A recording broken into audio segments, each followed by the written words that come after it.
প্রিয় দর্শক, আসসালামু আলাইকুম। সকালবেলা হাঁটতে বের হয়েছি, হঠাৎ দৃশ্যটি চোখে পড়লো। চারিদিকে পাখির কিচির মিচির, দারুণ একটা পরিবেশ।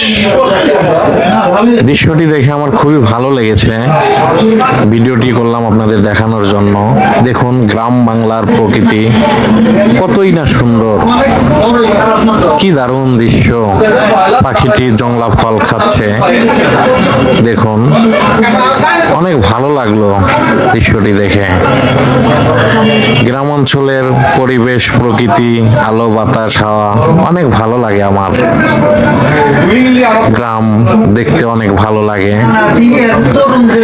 ভিডিওটি ভালো লাগলে অবশ্যই লাইক, কমেন্ট, শেয়ার করবেন এবং আমার পেজটিতে ফলো দিতে ভুলবেন না। ইউটিউব চ্যানেলটি সাবস্ক্রাইব করে সঙ্গে থাকবেন। হাফিজ ব্লগের পক্ষ থেকে আপনাদেরকে অসংখ্য ধন্যবাদ। সবসময় হাফিজ ব্লগের সঙ্গে থাকুন। আল্লাহ।